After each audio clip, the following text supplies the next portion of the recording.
Okay. Greetings, family. This is Cassandra Faye Floyd. I am late. I literally just walked in the door. Like, not figuratively, literally. This is Cassandra Faye Floyd, also known as the Daughter of the Fates, founder of the Temple of Evolutionary Immersions. Hey, Paul. Aw. So, anyway, as promised yesterday, I am here today. A little late, but here.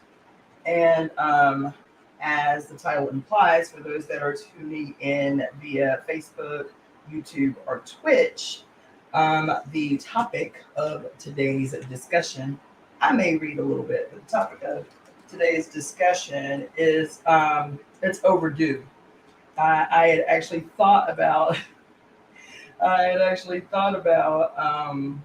doing this a couple of weeks ago, and just like most of you already know because of your own lives, the month of August was crazy. It went by like a flash of light. It was busy from beginning to end. And so I'm a little late on this topic. The title of today's topic is Stop Condemning Black Justice as Violence. Now, as some of you may know, and some of you may not, um, there was an occurrence that happened. What did I do? Okay. There was an occurrence that happened on August 5th, and it's got many cute names: the Montgomery Mollywop, the Alabama Brawl, you name it. It was an event, an occurrence, if you will, where an elder, he was 65-year-old boat dock worker, was attacked by a mob of drunkard white vigilantes. And I won't even call them vigilantes. They were just some good old boys who got an attitude because the old black dude told them that they had moved their boat, that they were docked in the wrong area, and they got mad and ganged up on him. About 5 or 6 guys jumped this old man, started beating him up, and so a bunch of black people jumped in and, even the score, if you will. Anyway, it got a lot of attention at the time. This was August 5th. It was getting, people, commentators were talking about it all over, everywhere. Everybody had an opinion. But the thing that I continued to hear over and over and over and over and over again, and I will say primarily by black people, was, and this is a quote, I don't condone violence, but that is a very, um, in my estimation, a very terrible statement. It is a very reductive statement. And what it does is it equates everything as violence, right? What equating everything as violence does is feed into this narrative that exists in this country that the only time violence is justified is when it is divvied out by the state. So police violence is justified. Um, Judicial violence is justified, right? So anytime the state commits quote acts of violence, we equate that to justice, even when it's unjust. But when people of color in particular take it upon themselves to defend their community or to defend themselves, then you will have commentators, like when this event happened, saying, well, I don't condone violence, but these things are not the same. What happened that day was not the same. When that elder black man was doing his job, trying to reason with these guys about why they couldn't park there. One, they had no business parking their boat there, but two, they were holding up a line of people on bigger boats trying to dock to let off their guests. And their response was to jump this old man. 5 or 6 white guys jumped this old man and because everybody was far away. They felt like they could get, that is violence. That is unjustified, unprovoked acts of violence. That's what happened. The response when Black people on the dock or on the boat who witnessed what happened intervened to stop that violent act, that is not violence. That is justice. And I'm telling you, I watch so many videos about commentators, you know, about what happened on August 5th. And there was no shortage. Even if people thought what happened was correct action, they equated what the Black people did to violence. They weren't saying, I don't condone, not one said, I don't condone the violence instigated by the white people. Nobody said that. Nobody said it. But what people did do is, because they recognize that when Black people defend themselves, when people of color defend themselves, we have to justify defending ourselves. Because again, the underlying narrative that exists throughout this country is that we do not have the right to defend ourselves. The only people that have the right to, quote, initiate justice is the state. That's the narrative. And we all buy it. We all believe it. We all stand behind it.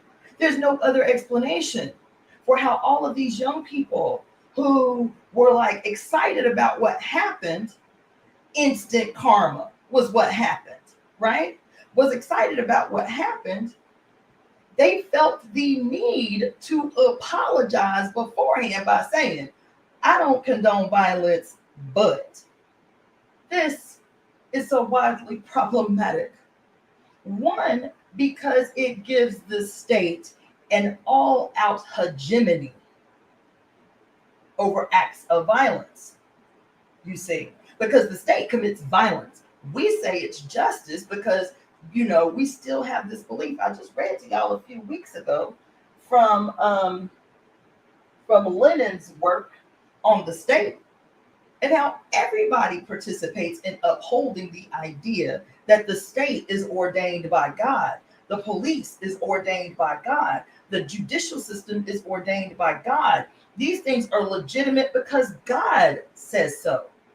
And then because we believe in America, the land of the free and the home of the brave, all of these little narratives that exist to prop up the validity of the state. I'm gonna have to stop using StreamYard. I do not like nothing else in my house does this but StreamYard. Anyway, you know, the state becomes justified in any aggression that it levies out on the citizens of the empire.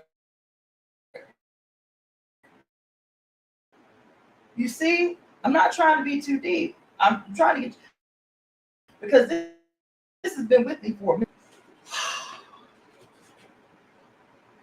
I intended to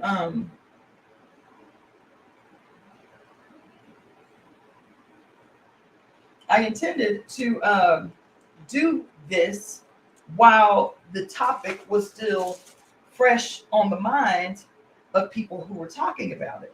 But it's not something that has a timeline on it or a timestamp on it. This is the issue of the day. I just did a political education with you guys a few weeks ago about the state and about the history of the state. I read to you that I'm not a socialist. I always preface me saying this or referencing this by I am not a socialist. I do not subscribe any longer to socialist ideology. However, as one who used to be a socialist, there are ideologies within the overall ideology of socialism that remain relevant and that we must analyze if we're to create something new.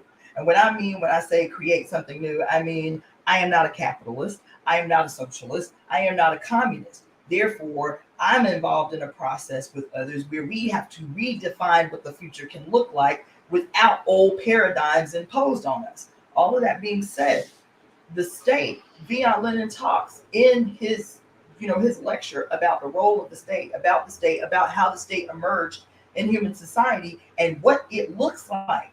Because we are clear when we see the police or the military or judges or courts or jails, we are clear that this is the state. But we are not clear when we see media, when we see the news, when we see movies, when we hear music that upholds this narrative that justifies state violence, right? Making a distinction between justice and state violence. And so this happens within the context of citizens of any society, citizens, subjects of any empire, being able to determine and discern for themselves the difference between reckless, wanton violence and justice. Now, there is a picture that I used in the thumbnail for this talk that I'm doing with you. And the picture is of Lady Liberty, right? The picture, not just the Statue of Liberty, but what the Statue of Liberty is fashioned after, right? Justice as the goddess, liberty as the goddess, being blind in her discernment and judgment of what comes before her and is placed on the scales, on the balances of justice. She don't need to be bogged down by how you look, by if you're male or female, by if you're rich or poor, right? So she therefore is blindfolded so that she can be just in her discernment of right and wrong in any scenario. She's holding the scales of justice, which we're accustomed to seeing. What we're not accustomed to seeing is that the goddess that this image is fashioned after is holding the scales of justice in one hand and the blade of punishment in the other. Once the judgment is issued, she is prepared to divvy out a just punishment for the crime or the transgression committed, being weighed on the scale of justice. But when we go into these courtrooms, you understand what I'm saying, or we look in these narratives that exist, the blade of justice has been removed from this image. And it doesn't, you can't point anywhere. You can't go into a courtroom and see Lady Liberty or Lady Justice, right? Greetings, my name. You don't see her with both the scales of justice and the blade of rectification. In the other hand, you see the scales of justice, right? You see her blindfolded, and then you sit before some representative of the state who determines right and wrong based on his or her peculiar allegiance to the state. You understand what I'm saying? So we act confused when every time we turn around, one of these malignant individuals dressed in blue commits some obvious act of unprovoked violence that we always act confused. We always get confused by the state's response to our righteous indignation to this event.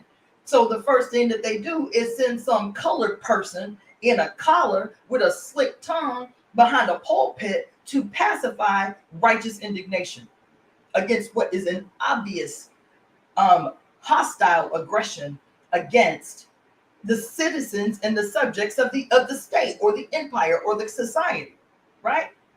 But what happens is the media plays a role in the perpetuation of this narrative. Music plays a role in the perpetuation of this narrative. Movies play a role in the perpetuation of this narrative. Everything that we witness in this country. So even when you have a spontaneous occurrence, like what happens in Montgomery, Alabama, where everyone who is not in blind allegiance to the state having having a complete hegemony over, quote, violence, everybody who had any common sense, any whether they was church going or not, whether they was white or not, whether they was black or not, everybody who had any common sense and witnessed what happened on the docks in Alabama was able to say that was a justifiable response. That was a justifiable response to a wanton act, a wanton random act of violence. Period. Period. But people were not prepared to say that, because to say that is to face the bigger issue that exists in this country. To say that, that's why all of these commentators were tiptoeing around the issue and prefacing every single solitary one that I saw was prefacing by, I don't condone violence, but it just seems like, they got what they deserve. Why be timid? Why tiptoe around what was an obvious, honest, justifiable, dignified response to an act of violence?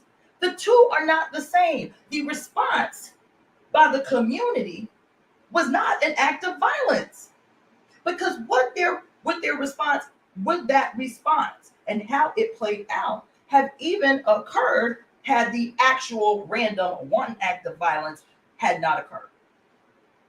So the two are not equal. But the other thing that was so insidious is nobody prefaced by saying, I am adamantly opposed to the wanton random act of violence of these 5 men who, because of their place of privilege and entitlement, felt they did not have to listen.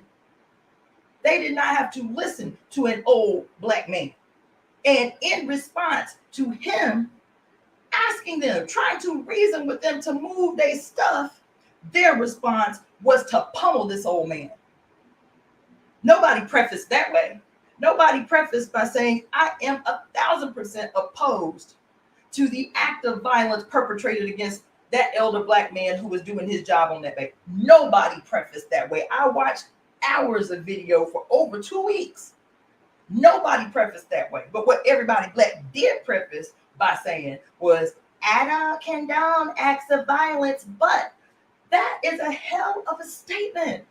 Because I don't condone acts of violence, but they are not talking about the white people in that scenario. They're not. They're talking about black people's response.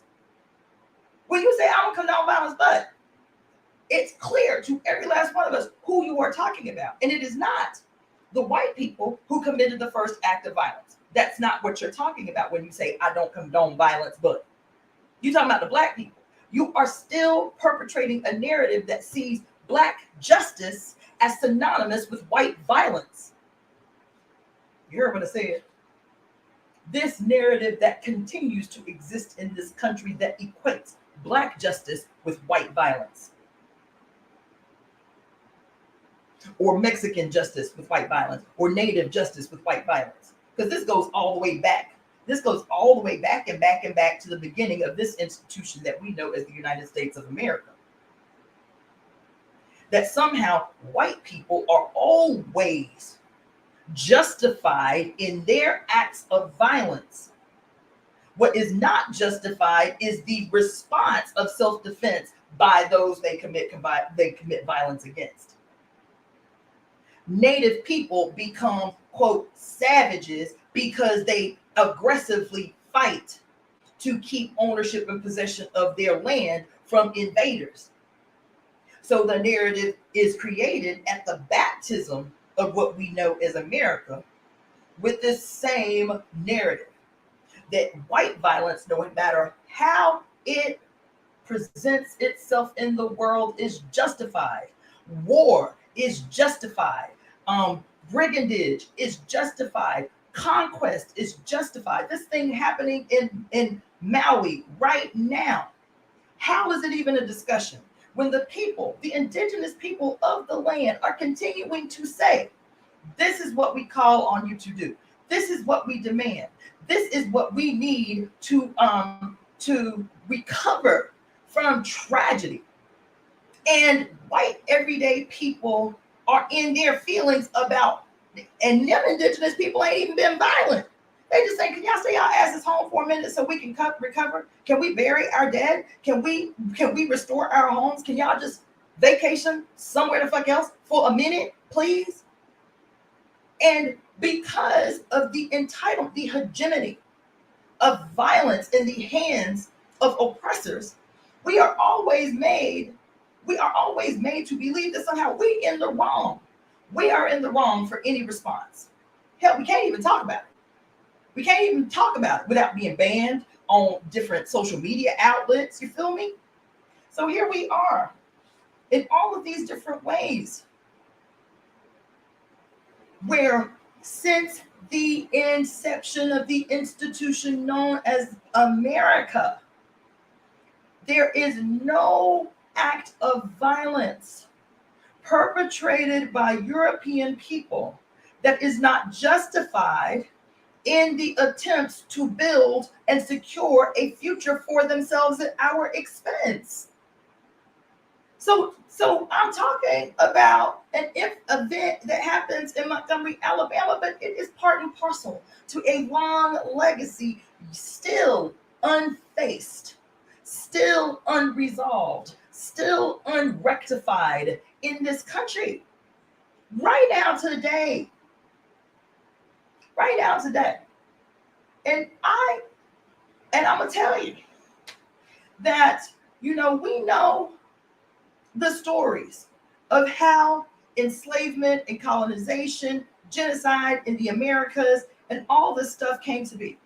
That through the I just want to say, I don't want to get off on a tangent, but I want to say it is important to know the origin of things. It is important to know the origin of things because we can talk about the papal bulls that made colonization, genocide, aggressions against the indigenous, the capture of Africans, that made it more palatable for sailors and soldiers and so on to not feel bad about what they were doing. Because I am told that initially the first sailors and conquerors and monks and shit that came over to the Americas were like really reluctant to carry out the aggressions that their generals and so on were calling them to do, because they're like, these are people, but the Bible say we can't do X, Y, and Z. We should not kill and we should not steal and this, that, and the other. So the church, the Roman Catholic Church, created papal bulls that said, because the rest of us were outside the grace of God, do to them what you will in the for the glory of God. For the glory of God, do what you will to them. You will not be condemned to hell to do what you have done. This is happening at the same time, not after. This is happening at the same time that Europe is still in the height of the perpetration of the most insane campaign against primarily women in the history of the world. In the history of the world.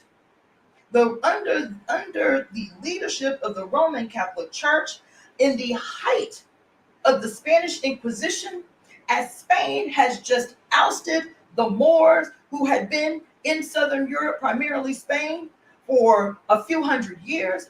All of this is happening at the same time. As Spain is ousting Jews from what had been their homeland for a few hundred years, this is all happening at the same time. It is important that we understand that the Inquisition that was categorizing any white woman in Europe who had any knowledge, because that was the problem. The problem wasn't, quote, witchcraft run amok across Europe. The problem was that women had skills that gave them power. Women had the ability to own land. Women, especially elder women whose husbands had transitioned and had been left land, the church wanted to seize. The church didn't just build its wealth off slavery and the genocide of the peoples of America. What we don't often hear, especially as people of color, especially so-called hardcore revolutionaries or activists, what we always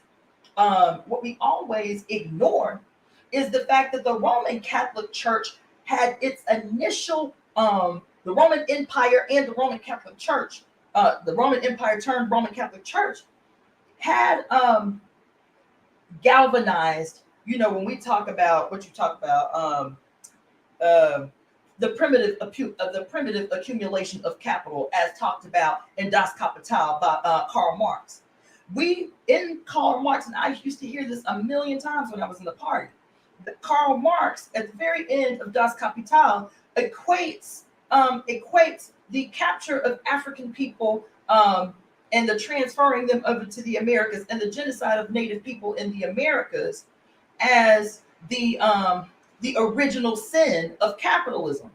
But what he conveniently left out of his assessment was at the same time, happening at the same time, that these people were acquiring the ability to sell their labor for the first time. They're no longer serfs, they're no longer slaves tied to the land and shit. Now they're able to sell their labor, and what the nobility and the church has called on them to do is to sell their labor to participate in the enslavement of Africans and the massacre of natives. But what they all conveniently forget to mention is that a great majority, estimates of up to anywhere from 500,000 to 2 million men, women, and children, primarily women, were being massacred with the complicity of everybody in the society, from the nobility all the way down to the peasantry. This was happening at the same time. So while they out in the world looting and carrying on, this is still happening. Women are still being burned at the stake. Women's and the church, there are too many. We talked about it in a whole chapter in The Great Cosmic Mother, where a great majority of the Roman Catholic churches, the Holy Roman Empire's start-up capital came because the Inquisitions, which lasted 900 years, by the way, 900 years. The Inquisition was a campaign for conquest of resources. All of these, quote, infidels, these Nordic people and these British people and all of these people throughout Europe who were earth worshiping, goddess worshiping, matriarchal societies, had lands, had gold, had lands, had resources, so on and so forth, right? And this was a campaign to establish the irrefutable power of the Holy Roman Empire, while at the same time growing its wealth off the peoples it had conquered throughout Europe before it had ever set its sights on any other landmass on the planet. And we forget that. And it's important for us to know that. It is important for us to be honest about how history unfolded. It is. Yes, white people have a responsibility to correct their behavior and correct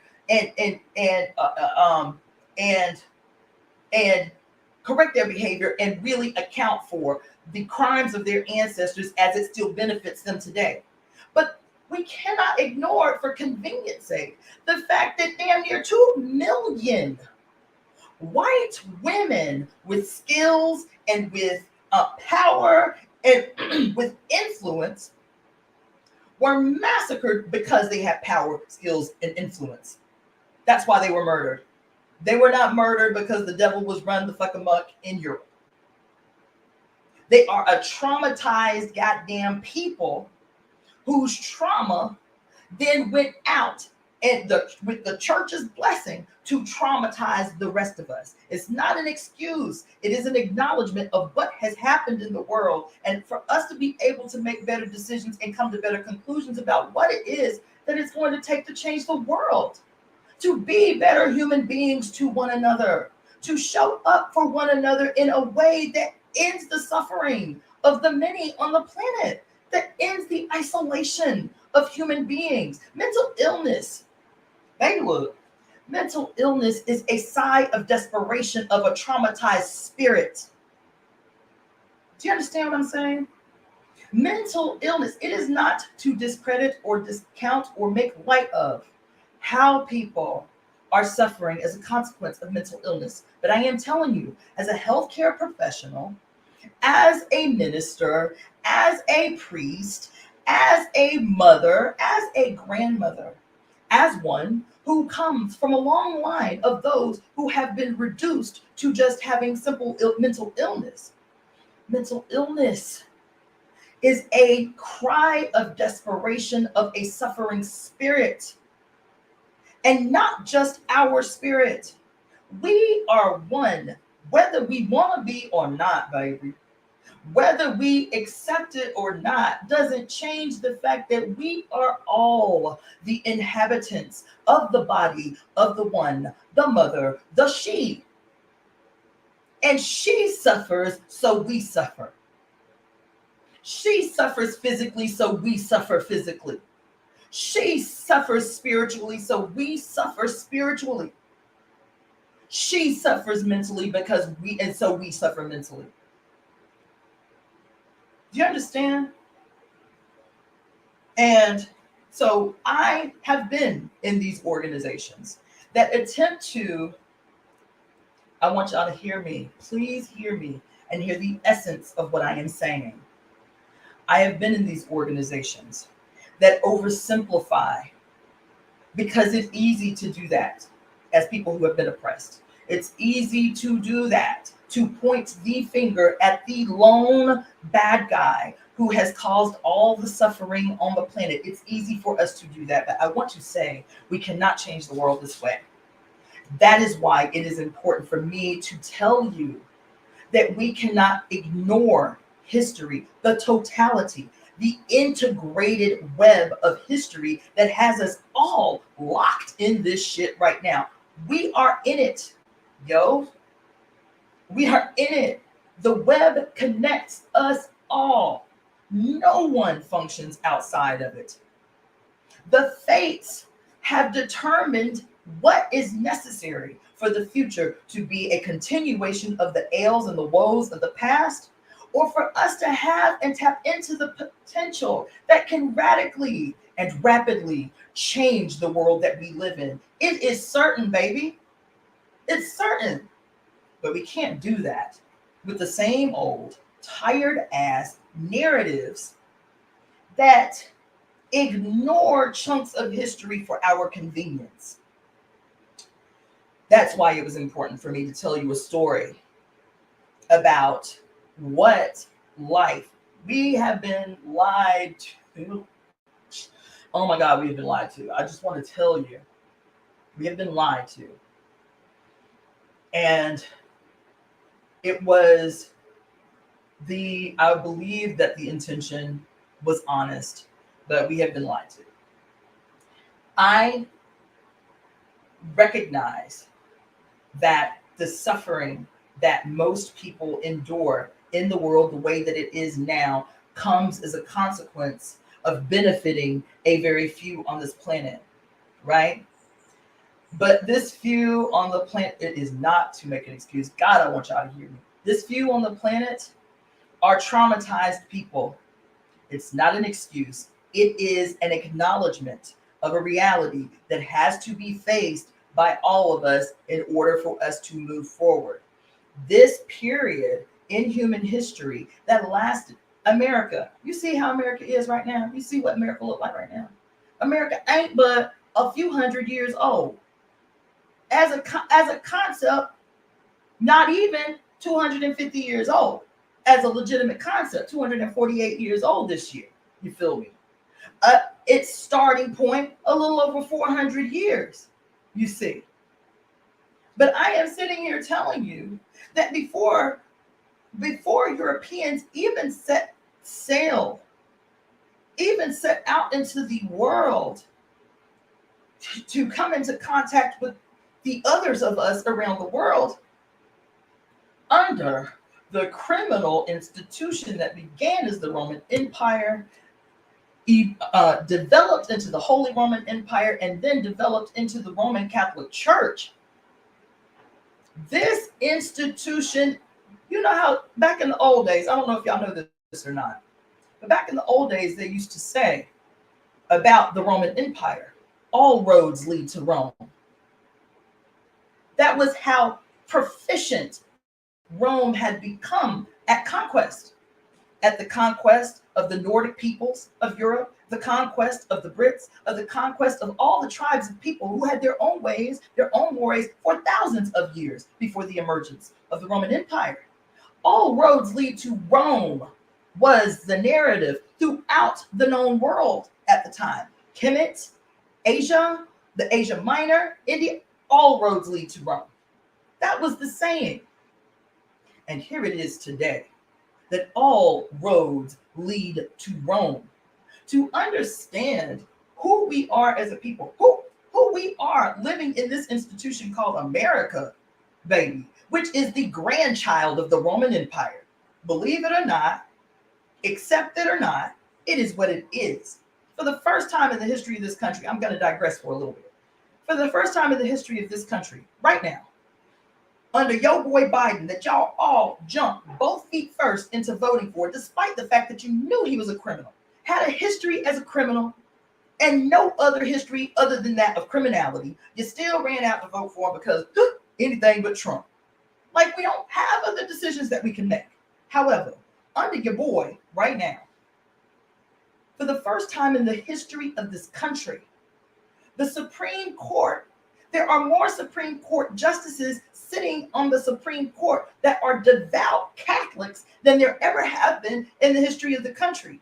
And it befuddled you and bewildered you and confused you, where just a few moments later, they are undoing Roe versus Wade and your access to healthy abortion. They are undoing gay rights and marriage rights for tax-paying adult citizens. You understand? They are, and have said in a statement, we intend to undo a whole list of shit you liberals have done. Is this just random? Is this random? Or is there a coalescing theme that exists with the first time in the history of this country, the majority of the justices sitting on the Supreme Court are active, enthusiastic Catholics, one of whom is an honorary Jesuit. For the first time in the history of this country, there are more than 148 members of the United States cabinet that are devout Catholics for the first time in the history of this country. You understand? For the second time in the history of this country, your president, who talks liberal out one side of his mouth and is an outright aggressor against the rights of human beings on the other side in his behavior, is a devout Catholic. Kennedy being the only other Catholic elected to the presidency in this country. Biden is a Catholic. What's her name? What was her name?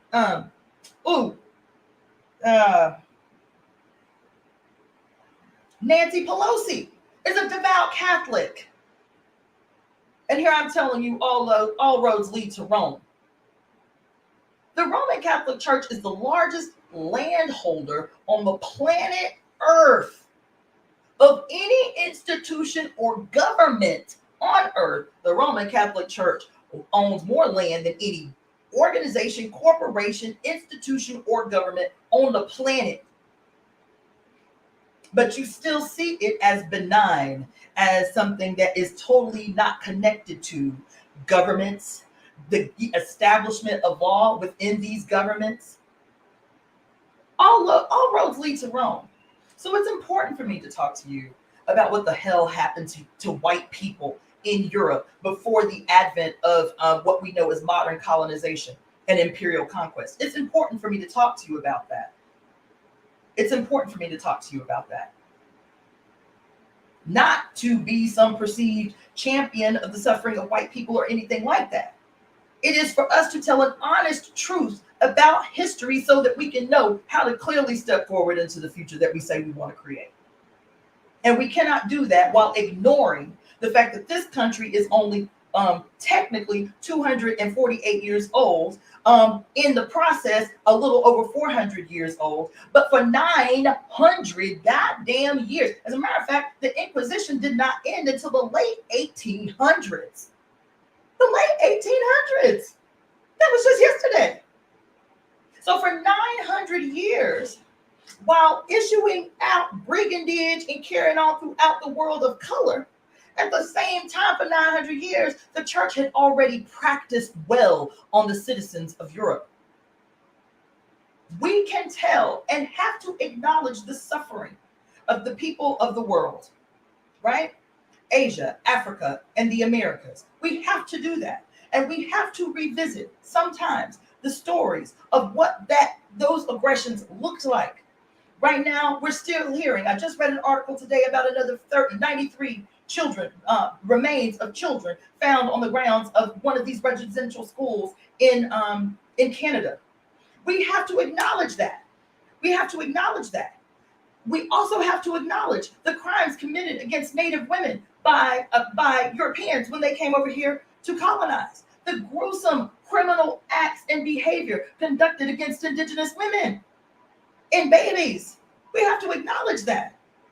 But we cannot keep telling stories about how white people just emerged from out of a cave somewhere, just diabolical and rabid out the mouth and bloodthirsty. We can't do that. The acts of aggression that they committed against Indigenous peoples and against African peoples and against Asian peoples was learned goddamn behavior through their own suffering for 900 years, watching their women, their mothers, their daughters, their sisters be kidnapped by the state. By the state. Kidnapped by the state, tortured in public as a way to ensure that no one fought the state. The church was the state, baby. The church is the state, through which all other governments comply. If you want to know the truth, we can't do that, man. This oversimplistic, conspiratorial douche lunacy about who white people are, where they came from, where they emerged from, why they behave like they do in the world and shit like that. At best, we can say that they are the offspring of the original people. And if that's the case, then we have to acknowledge that 900 years of gruesome. And I just went to, there's a place here in California. People got mad about me going. I'm grown. I can do what the fuck I want to do. Right down the street from me, there is a museum called the Museum of the History of Psychiatry, and how they tie the history of psychiatry to the torture chambers of the Roman Inquisition. They got all the little emblems in there, pictures of the torture. We see it in movies, little glimpses of it. Like if we watched, what was that damn movie? Sleepy Hollow with Johnny Depp. And, he has these terrible visions of his mother who was condemned a witch and put in what they call that thing, the Iron Maiden. Put in the Iron Maiden, this iron casket with all these freaking spokes in it that slowly bleed you the fuck out, because she knew how to talk to animals and she knew how to communicate with the earth. We get little glimpses of the terror levied out on these women, men, and children. But we don't get it. We don't get it because we don't want to tell that story. Because if we tell that story, then it means that we're going to have to do a different assessment of history and how to move forward as a human community. It means that we're going to have to be responsible enough to pave a future where all human beings can live in a truly egalitarian society where suffering is a thing of the past, never to be revisited. You cannot ignore 900 years of Inquisition. You cannot ignore that what we witnessed and experienced in the Americas, in Africa, and in Asia was not a direct replication of what had been done to human beings for 900 years. You can't ignore that. You can't ignore the impact that it has on the future that we exist in right now. Right now. You understand?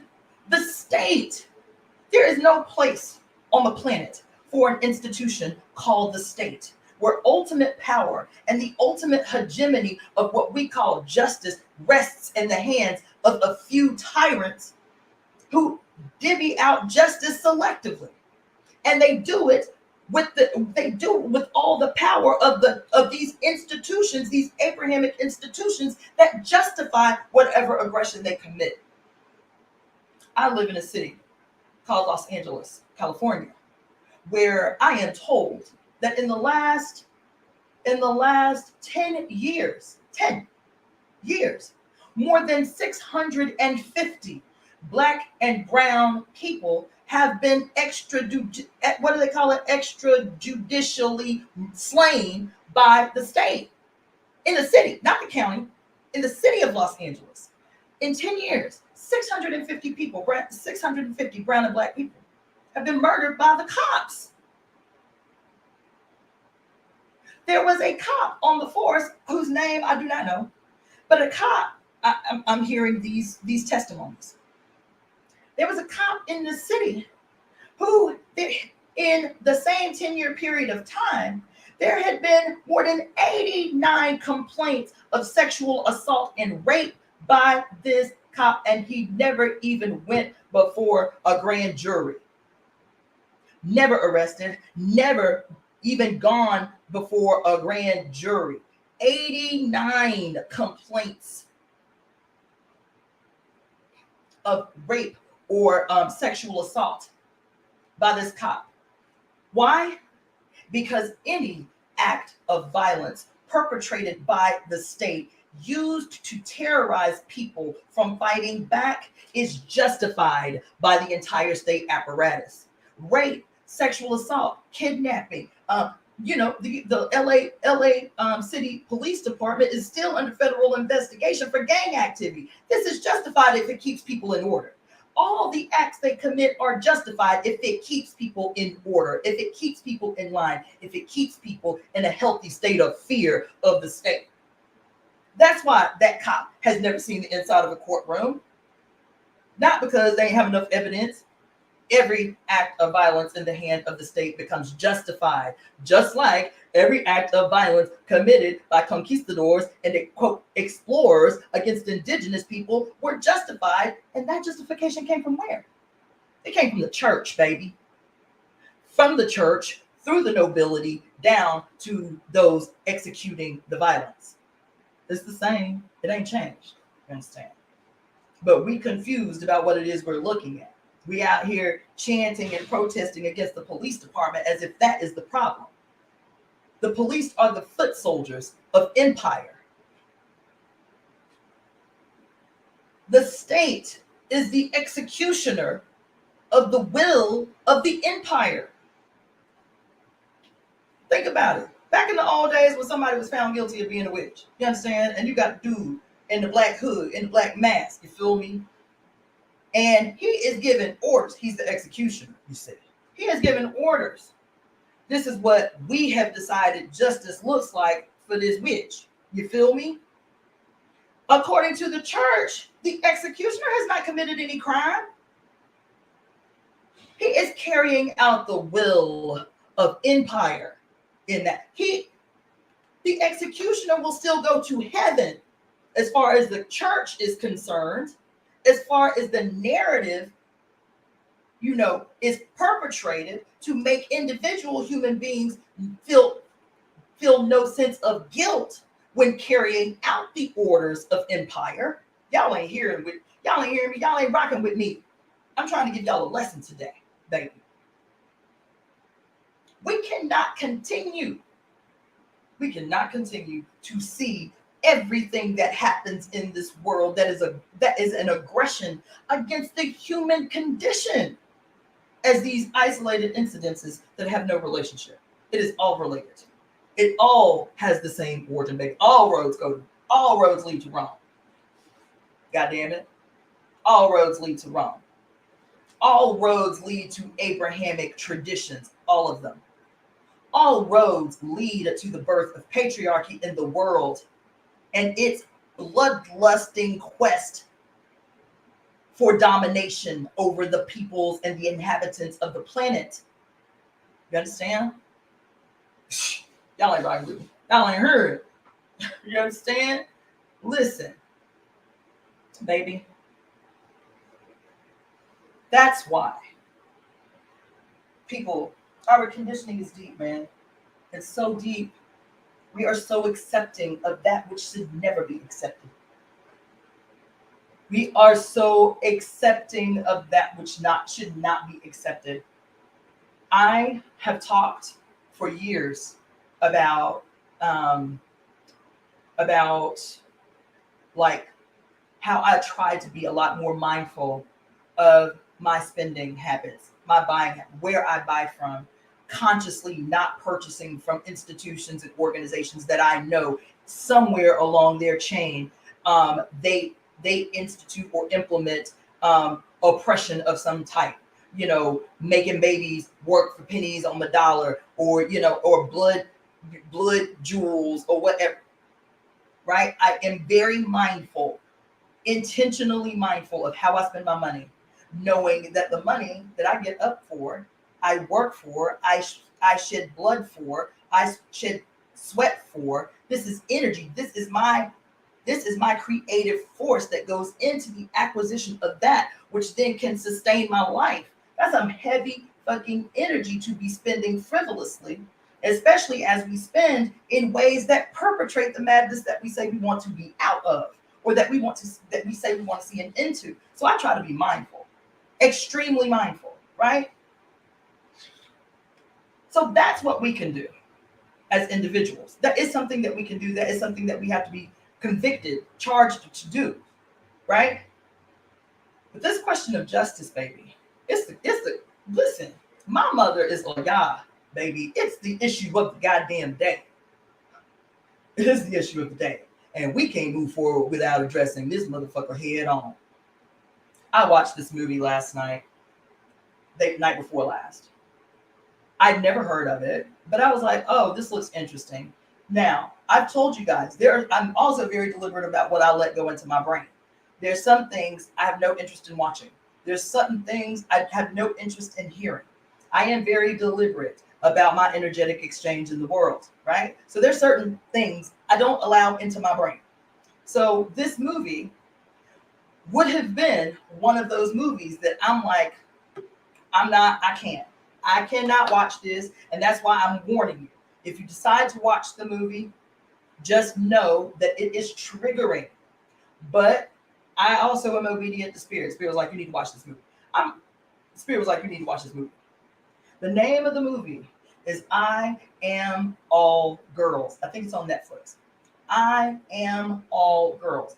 Made and produced in South Africa. It's a South African movie. There is so much problematic about this movie. But I am always telling you, when I do movie reviews, what do I say at damn near at the end of every movie review? The media, as long as this institution called America exists the way that it does, the media, whether deliberately or otherwise, is always a functional arm of the state.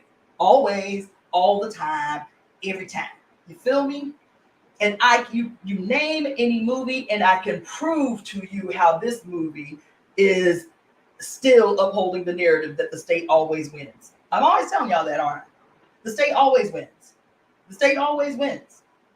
In every movie you watch, the state always wins. Okay? So I'm watching this movie that takes place in South Africa.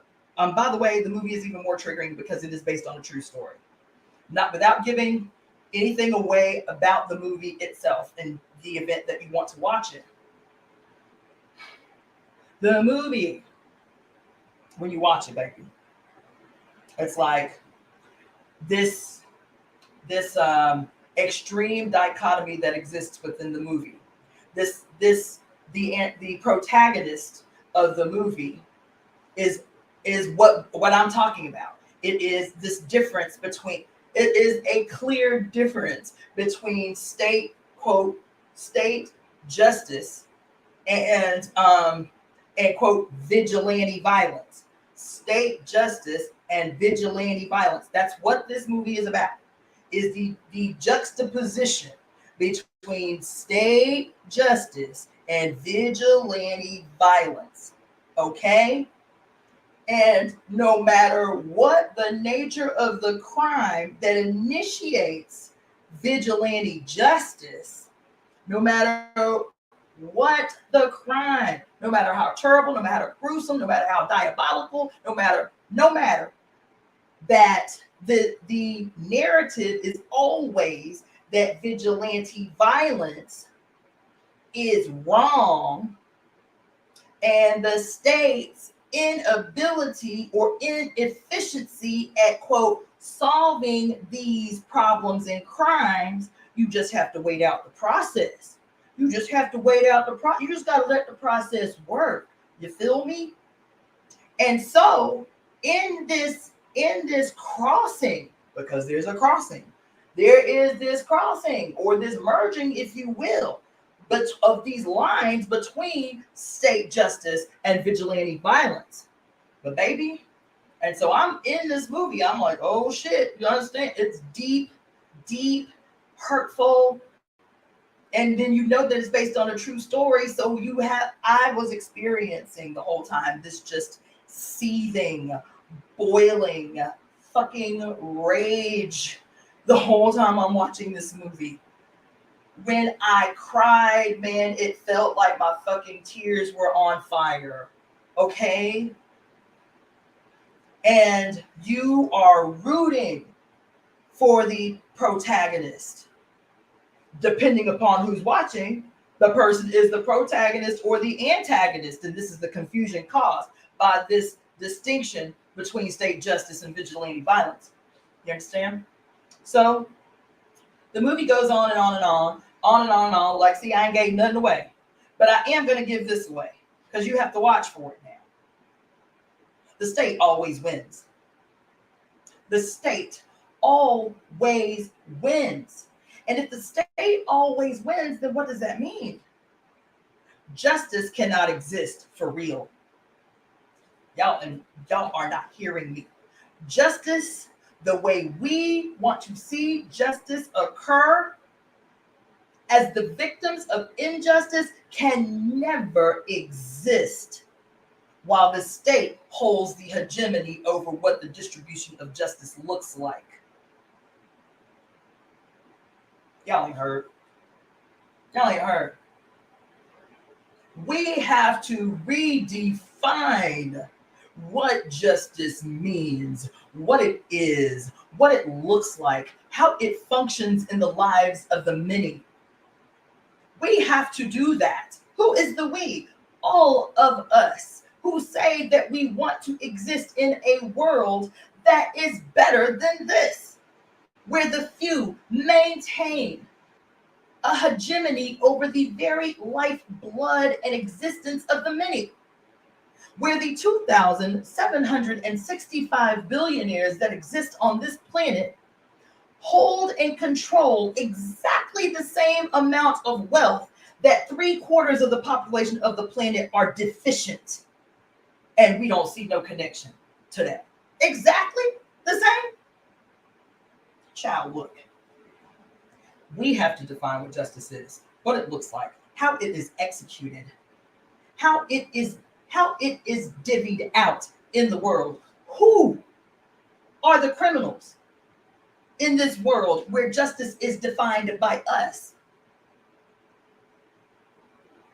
You understand?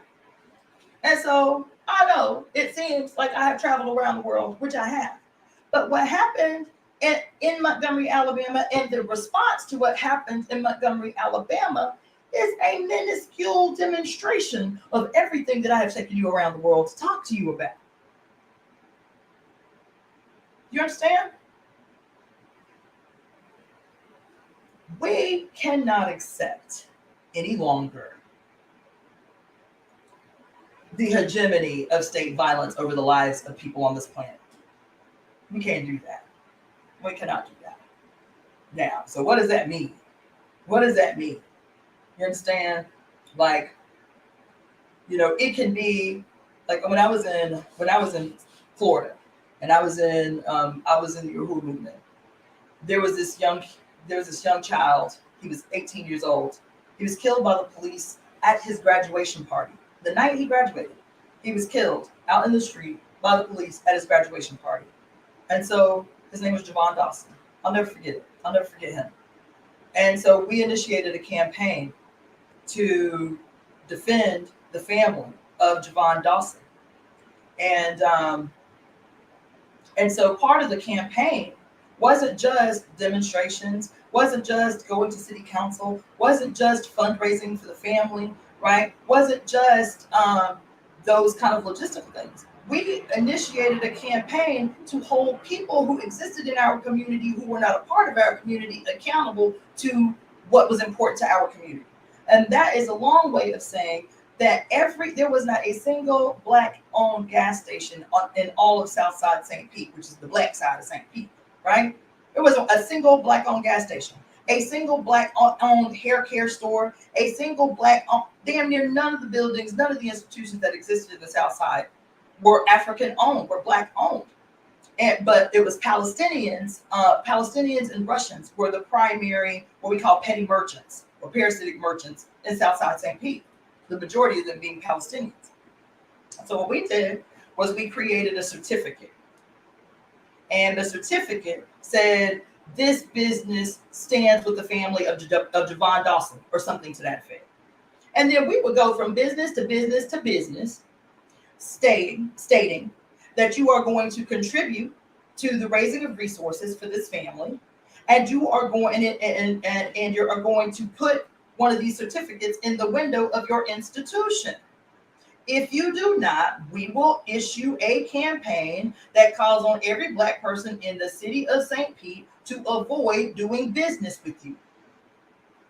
That's community accountability. That's justice. You come up in here and you take thousands and thousands and thousands of dollars out of our community and you don't contribute to the community in any way. Here's how you can contribute. That's justice. That's justice. And most people complied. I think out of all them businesses, there might have been 2 that was like, no, we ain't doing that. You understand? That's justice. Creating a system of community accountability. Some people here call it, what do they call it? Restorative justice. In the indigenous community here, in the Native community, and Mexica community, I hear the term restorative justice, right? And that's fine if the community is involved with that restorative justice, because what I do see often is some committer of some transgression against a member of the group is brought before a quote council of elders, and everything is still kept quiet. And within this communication between the aggressor and those he aggressed or transgressed against, or she transgressed against, and the community and the council of elders, and the community is not brought into a process to hold this transgressor accountable. You understand? And so, the examples that I have seen of restorative justice, I ain't about it. I'm not about it. But we have to hold each other accountable. If you commit a crime against somebody in our community, in our own community, you in the community, you commit a crime against somebody in the community, you got debts to pay. And that ain't no, you just go and do a ritual. We ain't Catholics. See, Catholics do that shit, confession, because it gives them a way out. They can continue to commit crimes, and all they got to do is make a confession. And they are absolved. They are absolved, you see. They are absolved. That ain't what I'm talking about. And I've seen that kind of foolishness happen within my own ancestral tradition, happen within the traditions of other brothers and sisters from other communities that I have sat in ceremony with, where all you got to do is confess to a therapist. Or I'm going to therapy. That's your rectification for a crime that you've committed against someone else? Oh no. Therapy's good in conjunction with justice. You need to go sit in sweat lodge so many times for so many months. And that's to make right with yourself, with your spirit, the transgression that you have committed. That ain't got nothing to do with rectifying the damage and the spiritual disruption that you've caused in the lives of somebody else. Oh no. No escapism. None of that. None of that. No absolution. No absolution without justice. No absolution without justice. And those who have been transgressed against, those who have been victimized by others, have the ultimate say about what justice looks like and feels like for them.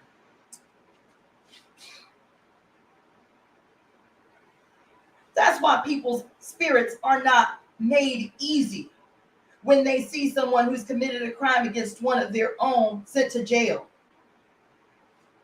Why is it that they are not made easy by that? Because I guarantee if you ask them what justice looked like, it would look different than somebody sitting in a prison for the sole purpose of having another body enslaved to perpetrate slave labor for the state. You understand? Anyway, I hope that wasn't it. I hope that you guys were fed from that, because it's been sitting on me ever since it happened. How we are too easy to diminish, to make light of, to joke about what happens when people show up in real time for others and it looks like justice. We're too quick to say some stupid ass, ill-informed, politically immature shit like, I don't condone violence, but stupid, politically immature madness. You understand? So that's all I got to say about that. That's all I got to say about that. Today is Friday, September 1st. For those of you who are tuning in late, my name is Cassandra Faye Floyd.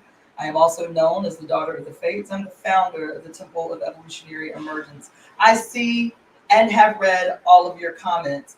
I want you to know, from now and into future reference, I think most people know, I read all of your comments. I am one who channels. When I speak, before I even when I'm tired, before I even get on, I've done this always. I've done this as long as I have been speaking publicly. I always ask that I always say that I allow myself, I always pray that I am open. I am an open vessel through which spirit can articulate what it needs to in the moment. Because sometimes I'll go back and listen to this shit. I'm like, damn, I said that. I allow myself to be open for spirit to communicate what it needs in the moment. So it is difficult for me to read the comments aloud, to engage in that way, because it's like, this is ceremony for me. It's like I come out of ceremony when I do that. I hope that you understand, and I hope that you all know that I am so grateful and so appreciative for the time out of your day and out of your life that you spend with me on these days. I am really thankful and grateful for it. I feel like the future is on our side. I feel like what we are doing right now, just this engagement, right, is we are setting the terms for how the future unfolds. That's what we're doing. I believe that. Right. And so I just want to be mindful that you do not feel neglected or ignored when you communicate, because I appreciate the communication. I read them all. I appreciate the communication, and hopefully soon I can have this technological thing worked out in a way that this can be a lot more interactive. But I just wanted to be sure. I wanted to really be sure that I communicate to you that I appreciate your interaction. I appreciate you communicating with me, so I don't feel like I'm talking to nobody out in the world. And so that. I want to also tell you there's some things coming up, okay? So very soon, as a matter of fact, sooner than I'm prepared. You feel me? This coming weekend on September 9th and 10th, in San Diego is the the Afrofuturism Comic Con in San Diego. I will be speaking on September 9th at this event. It's amazing. I was doing a live just like I am now, and a woman on IG who is the coordinator for this event saw me speak, inboxed me right away, and asked me if I would speak at this event. So I am excited. I have to figure out how I'm going, like if I'm gonna, dress in cosplay. I don't even know if I have anything that I can make sure throw together as cosplay in this short period of time, as it's next weekend. But that is happening. The other thing that is happening for people that are in the Southern California area, primarily Los Angeles and the greater Los Angeles area, I am having a birthday party. I am turning 48 in a few days. September 14th, I will be turning 48. That is a Thursday. I debated about having my party on a weekend, but I was like, I really want to have my party on my birthday. So on Thursday, September 14th, from 7 to 11, I am throwing a big ass bash at the Bourbon Room, which is in Hollywood, the Bourbon Room Hollywood. If you are interested in attending, just inbox me at releaseheartcenter@gmail.com. Email me, releaseheartcenter@gmail.com. I will send you the digital invite. It's open, it's going to be chill. They are going to have the PA set up for us. So I have a couple of friends who are going to be performing. They're musicians. They're going to be performing, but I'm going to have the lounge set up for an open mic. So after they perform, if people got skills or talent or poets or whatever, want to talk about their business, I do these kind of things. I've thrown birthday parties for myself so many times, and it's always for me like an unofficial meet and greet. There are people that I know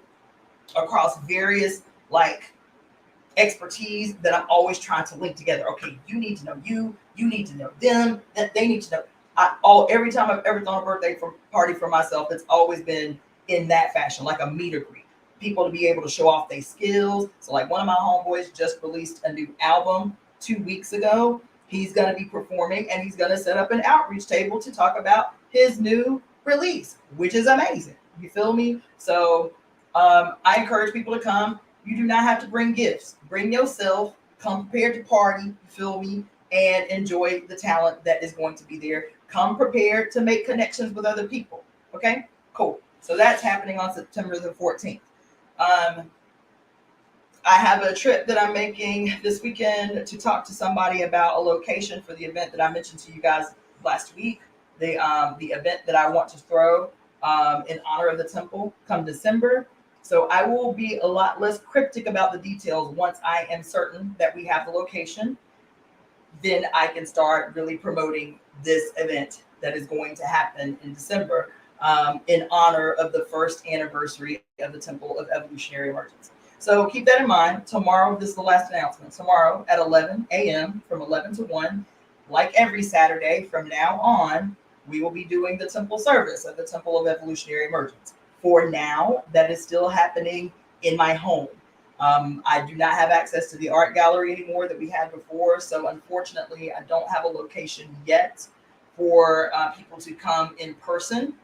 But in the meantime, I will be here live at 11 a.m. tomorrow for the temple service of the Temple of Evolutionary Emergence from 11 a.m. to 1 p.m. Pacific Standard Time. So join me tomorrow. And in the meantime, have a great weekend. Enjoy your extended weekend. And hopefully you were fed by something that I said on this day. Take care and peace and prosperity to every last one of you.